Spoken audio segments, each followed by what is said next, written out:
Hello friends, ഇന്ന് നമുക്കൊരു തോരൻ ഉണ്ടാക്കാവേ. ഒരു മത്തങ്ങ വെച്ചിട്ട് ഒരു തോരൻ ഉണ്ടാക്കാം. മത്തങ്ങയും പിന്നെ നമ്മുടെ വൻപയറും കൂടി വെച്ചിട്ട് നമുക്കൊരു തോരൻ ഉണ്ടാക്കാം. അപ്പം ഞാൻ ആദ്യം മത്തങ്ങ അരിഞ്ഞു വെച്ചു. വൻപയർ 1 കപ്പ് വൻപയർ എടുത്ത് വേവിച്ചും വെച്ചിട്ടുണ്ട്. ഇനി നമുക്ക് പാനിൽ കടുക് വറുത്തിട്ട് ഇതെല്ലാം ആദ്യം മത്തങ്ങ കടുക് വറുത്തിട്ട് കുറച്ച് വേവിച്ചതിന് ശേഷം നമുക്ക് പയറും കൂടെ ഇട്ട് കൊടുക്കാം. അപ്പോൾ പയർ നമ്മൾ വേവിച്ച് വെച്ചിരിക്കുകയല്ലേ, അതുകൊണ്ട് മത്തങ്ങ ഒന്ന് വേവിക്കാം. വേവിച്ചിട്ട് പയറും കൂടെ ഇട്ടിട്ട് പിന്നെ അതിൻ്റെ അരപ്പും കൂടി ചേർത്ത് നമുക്ക് നല്ലപോലെ ഇളക്കി എടുക്കാം. അപ്പോൾ പാൻ അടുപ്പത്ത് വെച്ച് നമുക്ക് വെളിച്ചെണ്ണ ഒഴിച്ചു കൊടുക്കാം. വെളിച്ചെണ്ണയിലൊപ്പം നമുക്ക് ചൂടാകുമ്പോൾ കടുക് ഇട്ടിട്ട്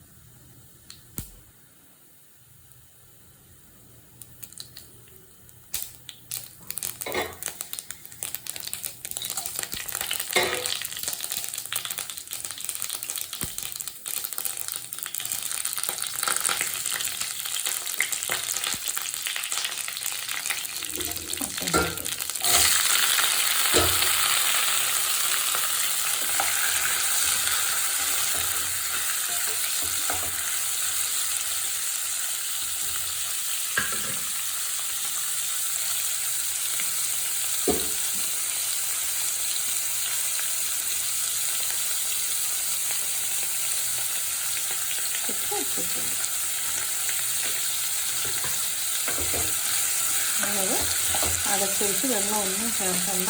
ഈ എണ്ണയിൽ തന്നെ ഇരുന്ന് ആവിയിലിരുന്ന് വേവും.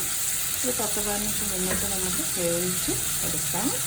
അതിന് ശേഷം നമുക്ക് വൻപയറും കൂടെ ഇട്ട് കൊടുക്കാവേ. ഇപ്പം നമ്മുടെ മത്തങ്ങ ഏകദേശം വെന്ത് വന്നിട്ടുണ്ട്. ഇനി നമുക്കതിൻ്റെ അരപ്പ് റെഡിയാക്കാൻ വേണ്ടി ഞാൻ ഒരു ചെറിയ കപ്പിൽ തേങ്ങ, പിന്നെ മഞ്ഞൾപ്പൊടി, ജീരകം, വെളുത്തുള്ളി, മുളക് പൊടി ഇതൊന്ന് ചതച്ചെടുത്തിട്ട് നമുക്ക് വരാം. എന്നിട്ട് നമുക്ക് അരപ്പും കൂടെ ഒന്ന് മൂത്തതിന് ശേഷം നമുക്ക് വൻപയറും കൂടെ ഇട്ട് ഇളക്കി തോർത്തി എടുക്കാം. അപ്പോൾ നമ്മുടെ അരപ്പിനകത്ത് എടുത്തിട്ടുണ്ട്. ഒന്ന് നോക്കട്ടെ. വെറൈറ്റി തോരൻ.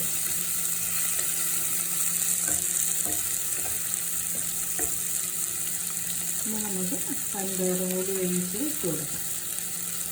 അപ്പോൾ ഞാൻ വൻപയർ ഇട്ട് കൊടുത്ത് നമുക്കൊന്ന് നല്ലപോലെ തോർത്ത് ഇട്ടൊക്കെ മാറ്റി പോകാം.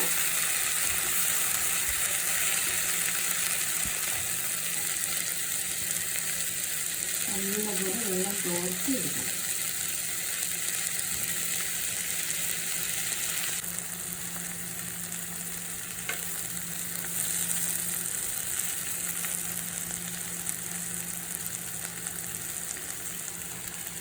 അപ്പോൾ നമ്മുടെ വെറൈറ്റി ആയിട്ടുള്ള തോരൻ ഇവിടെ റെഡി ആയിട്ടുണ്ട്. അപ്പോൾ എല്ലാവരും ചെയ്തിട്ടുള്ളവരായിരിക്കും. ചെയ്യാത്തവരുണ്ടെങ്കിൽ ഇതുപോലെ ചെയ്ത് നോക്കണേ. ലൈക്ക് ചെയ്യണം, സബ്സ്ക്രൈബ് ചെയ്യണം, മറക്കല്ലേ.